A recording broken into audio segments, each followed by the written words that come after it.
Mesdames et messieurs, bonsoir et ravi de vous retrouver dans cette nouvelle édition de Direct, votre fenêtre sur le monde égyptien, votre fenêtre sur les grands événements qui ont émaillé la scène égyptienne durant les dernières 24 heures ou quand même durant les derniers jours. Justement, aujourd'hui, nous avons posé une question très importante concernant bien sûr ce nouveau gouvernement égyptien. À quel point ce nouveau gouvernement représente ce qu'on appelle un gouvernement de défi, un gouvernement qui doit affronter beaucoup de défis, que ce soit au niveau social, au niveau économique ou quand même au niveau politique, non seulement à l'intérieur de l'Égypte, mais aussi à l'extérieur de l'Égypte. Donc, ce sera notre grande question à discuter dans la deuxième partie, dans le deuxième segment de cette édition. Mais tout de suite, nous devons bien sûr commencer par les actualités que nous avons aujourd'hui. Commençons par notre président Abdel Fattah el-Sisi qui s'est réuni avec le Premier ministre Dr Moustapha Madbouli ce lundi et ça pour discuter et suivre un certain nombre de dossiers de travail du gouvernement. En fait, ce ne sont que des déclarations faites par le porte-parole de la présidence de la République, le conseiller Ahmed Fahmy.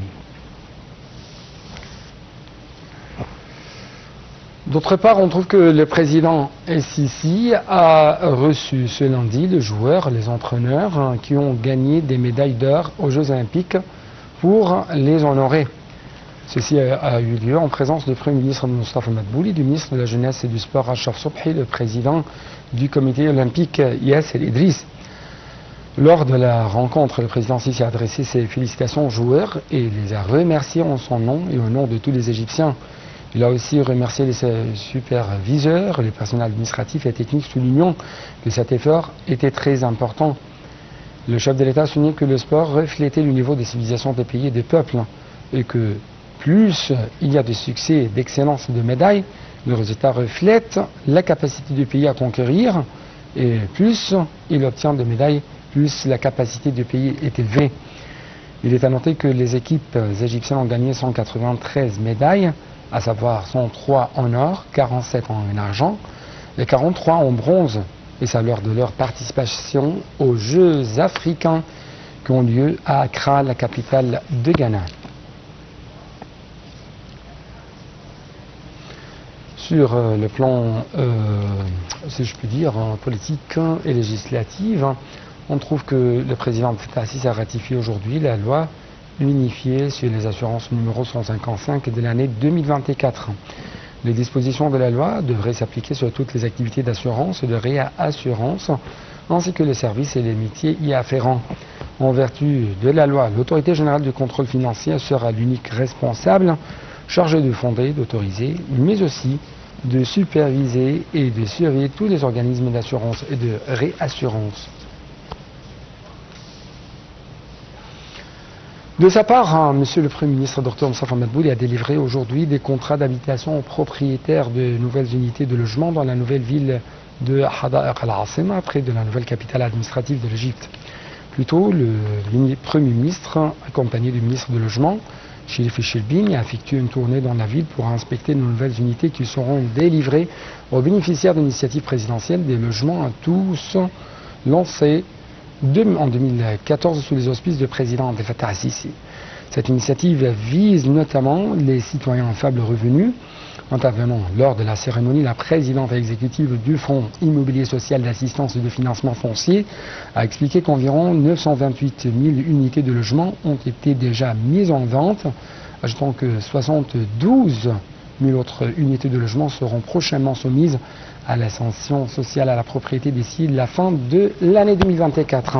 Intervenant également lors de la cérémonie, le Premier ministre s'est félicité que l'État avait construit au cours des 10 dernières années plus d'1 500 000 unités de logement. Le gouvernement a réussi ainsi à résoudre le problème de logement pour environ 7,6 millions de citoyens. Madbouli a noté que le logement social est subventionné par l'État et que le coût des unités dépassant de loin les prix de vente pour profiter aux citoyens à faible revenu, aux jeunes, conformément à l'initiative présidentielle intitulée « Des logements à tous ». Donc c'est ainsi, chers téléspectateurs, nous arrivons à notre sujet d'aujourd'hui. Ce nouveau gouvernement égyptien, quelles sont les priorités, quels sont les défis, plutôt quels sont les travaux à faire sur le terrain pour rendre de plus en plus l'économie égyptienne performante, efficace, que ce soit au niveau local ou international, comment le rendre de plus en plus résiliente, mais également attirante aux yeux des investisseurs, que ce soit étrangers ou égyptiens. Et le plus important, c'est comment répondre aux besoins quotidiens des Égyptiens. Donc, à rappeler que le Premier ministre, Dr Moustapha Madbouli, a ordonné la formation d'un groupe économique ministériel, a défini ses prérogatives. Ce groupe, présidé par le Premier ministre, a pour membres le gouverneur de la Banque centrale égyptienne, la ministre de la Planification, du Développement économique et de la Coopération internationale, le ministre des Finances, le ministre des Approvisionnements, du Commerce intérieur et le ministre des Investissements et du Commerce extérieur. Les explications dans ce commentaire de Sali Hamed et Yara Choucha.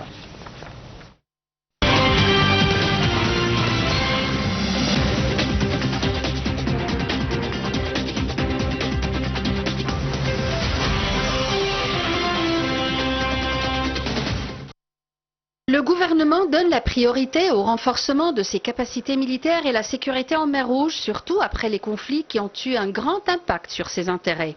Le Premier ministre Moustapha Madbouli a confirmé à ce propos que l'Égypte était déterminée à poursuivre sa lutte contre le terrorisme sur les plans sécuritaires, culturels et éducatifs. Madbouli a confirmé que la sécurité hydrique fait partie intégrale de la sécurité nationale de l'Égypte. Le gouvernement entend également poursuivre sa politique étrangère équilibrée ainsi que son rôle régional et international en renforçant sa coopération avec les institutions internationales. Dr Madbouli a aussi affirmé que le gouvernement maintiendra ses efforts dans le domaine de la sécurité sociale par l'intermédiaire d'initiatives telles Solidarité et Dignité et 100 millions de personnes en bonne santé. Les dossiers de la santé et de l'éducation sont primordiaux pour le développement humain, selon M. Madbouli. Le chef du gouvernement a précisé que l'Égypte a affiché son taux le plus bas du chômage depuis 20 ans. Relativement à la présence des femmes sur le marché du travail, Madbouli a révélé que l'objectif de son gouvernement était d'atteindre une représentation féminine de 19% de l'ensemble des emplois d'ici 2027. Il a promis de continuer les réformes économiques afin de contrôler la flambée des prix et l'inflation. Son programme vise un taux de croissance de 4,2% pour cette année fiscale et de 5% les années suivantes. Les secteurs moteurs seront l'industrie, la technologie et le tourisme, outre une hausse annuelle de 15% des exportations. La stabilité de l'État est un pilier principal du gouvernement qui ambitionne à renforcer les principes démocratiques et civils qui garantissent l'égalité des opportunités et des droits aux citoyens. Le programme prévoit ainsi l'amélioration de la participation politique, de la bonne gouvernance, de la transparence, ainsi qu'une meilleure communication entre le gouvernement et les autres institutions de l'État.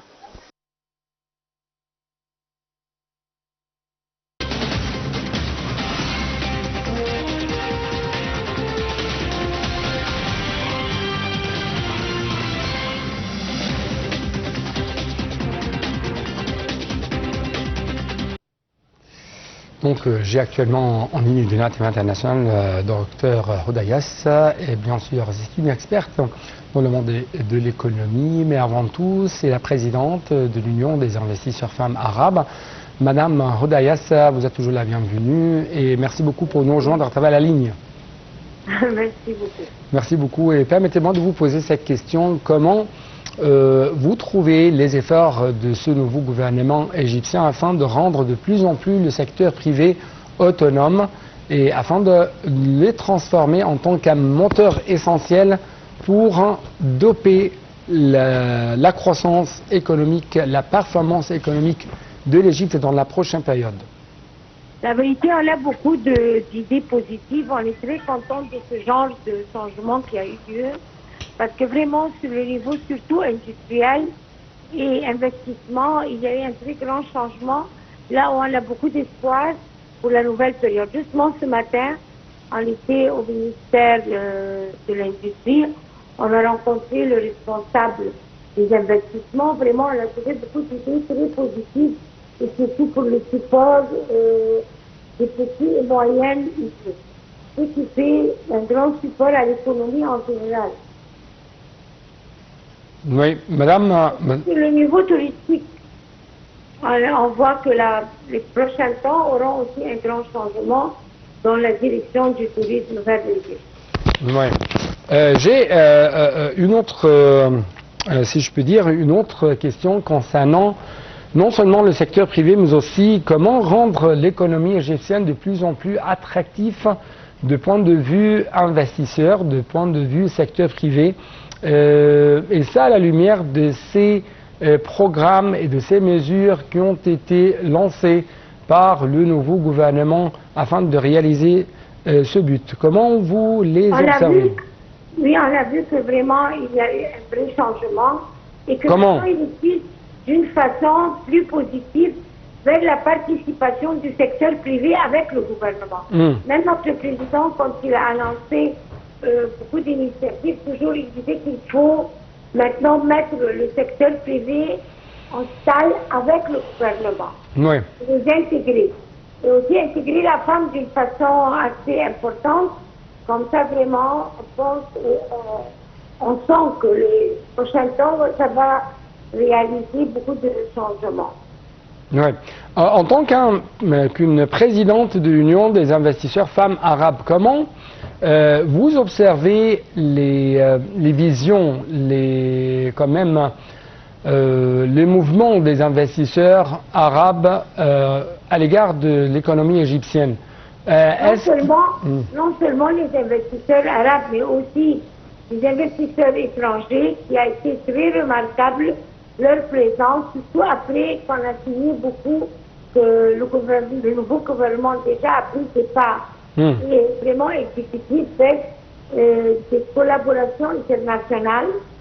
La dernière conférence qui a eu lieu avec l'Union européenne nous a donné aussi beaucoup d'espoir. Oui. Le président de la Serbie et le dernier agrément qu'il a signé avec Fattah el-Sisi, notre président, pour le commerce mutuel ouvert, ça a donné beaucoup d'attraction vers aussi d'autres pays qui peuvent venir, surtout en Afrique, on nous a contactés, et dans plusieurs pays arabes aussi. Oui. Ils peuvent venir faire ici la production industrielle et par l'entreprise de l'Égypte exporter vers la Serbie qui a eu cette nouvelle collaboration et agrément de commerce ouvert. Oui. En même temps aussi les pays, pas seulement européens, surtout les pays arabes, qui sont très attirés vers le tourisme et vers l'industrie. Oui. Ils ont vu que par notre organisme, ils peuvent vraiment acquérir le marché africain. Oui, oui. Madame Roda, j'aimerais bien sûr souligner deux éléments très importants que vous avez suscités pendant votre explication. Premièrement, l'industrialisation. Deuxièmement, les exportations. Comment ce nouveau gouvernement va arriver à atteindre ce qu'on appelle 100 milliards de dollars, la valeur des exportations égyptiennes vers l'étranger. Comment vous avez vu le rôle de plus en plus efficace de l'industrialisation dans l'économie égyptienne dans la prochaine période? Je trouve que c'est très clair.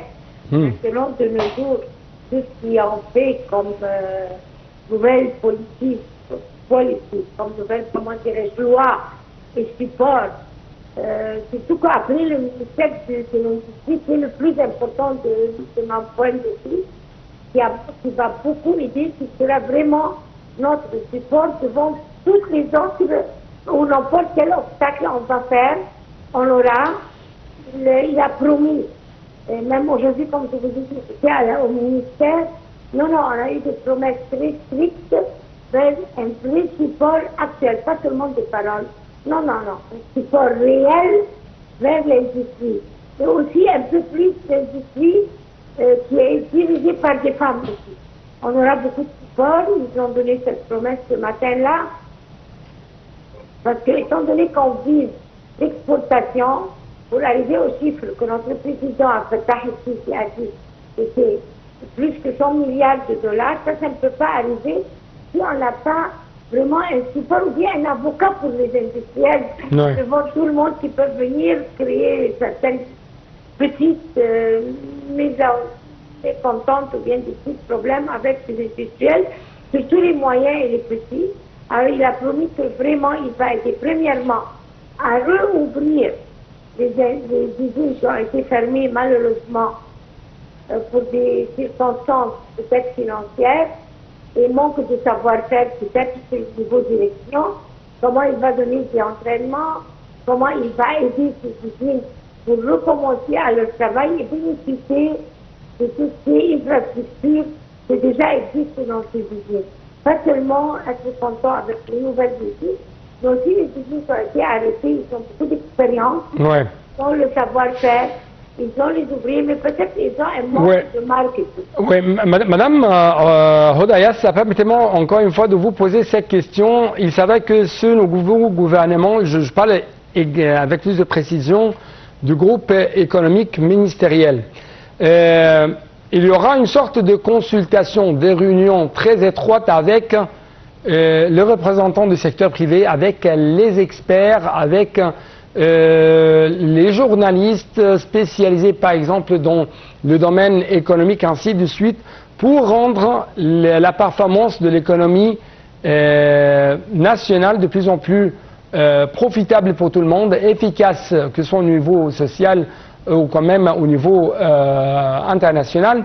Donc, comment vous avez vu, Exactement. oui, comment vous avez vu ce nouveau changement dans, si je peux dire, la performance du gouvernement égyptien? Non, on a vu, c'est clair, ça n'a pas besoin de vision, c'était clair et net. Non, ils ont des décisions très fermes et très strictes vers les autres, surtout le Premier ministre et l'assistant du Premier ministre, que si quelqu'un va dévier vers des points qui ne sont pas très étroits pour le support de l'économie égyptienne, bien, il y aura des comptes rendus très stricts.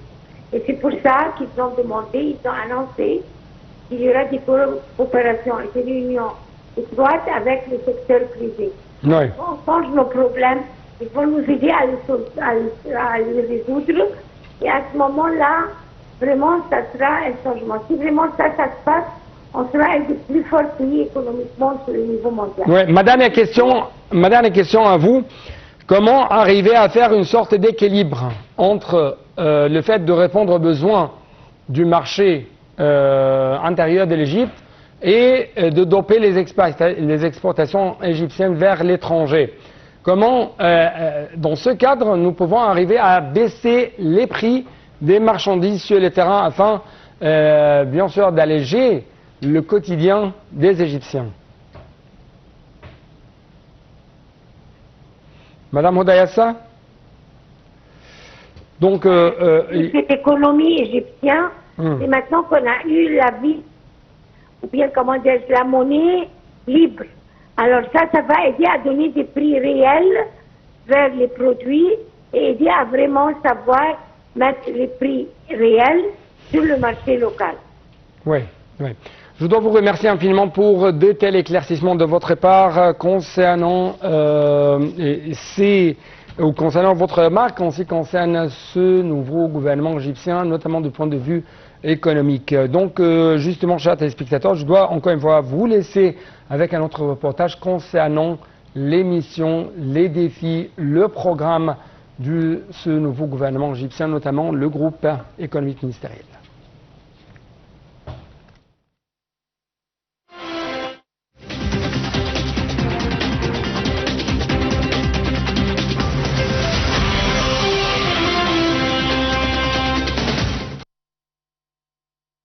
Dans son discours devant le Parlement, le Premier ministre a affirmé que le nouveau gouvernement est un gouvernement de défis.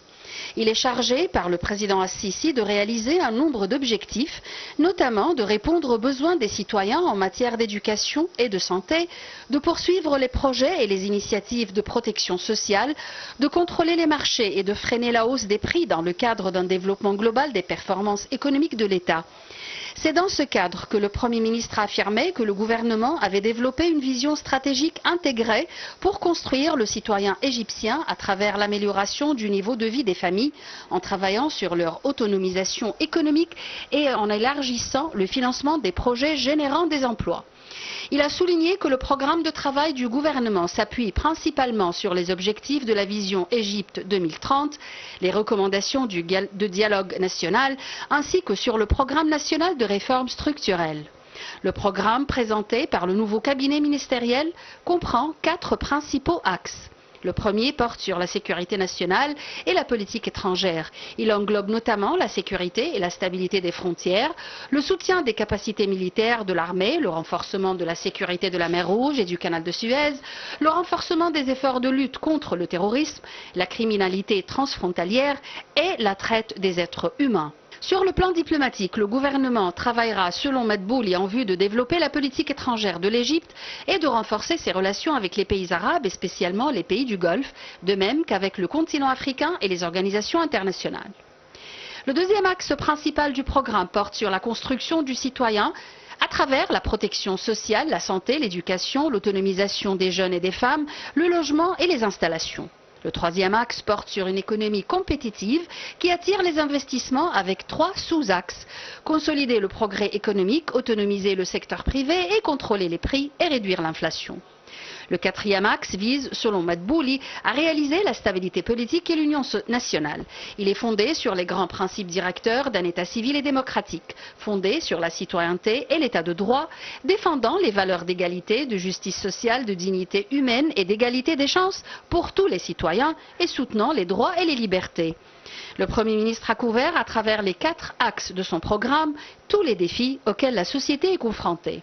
Un comité spécial présidé par le conseiller Ahmed Saadeddine, sous-secrétaire du Conseil des députés et formé de plus de 42 autres députés et de représentants des partis, sera chargé d'étudier la déclaration du gouvernement. Toutes les discussions se tiendront en présence des ministres concernés.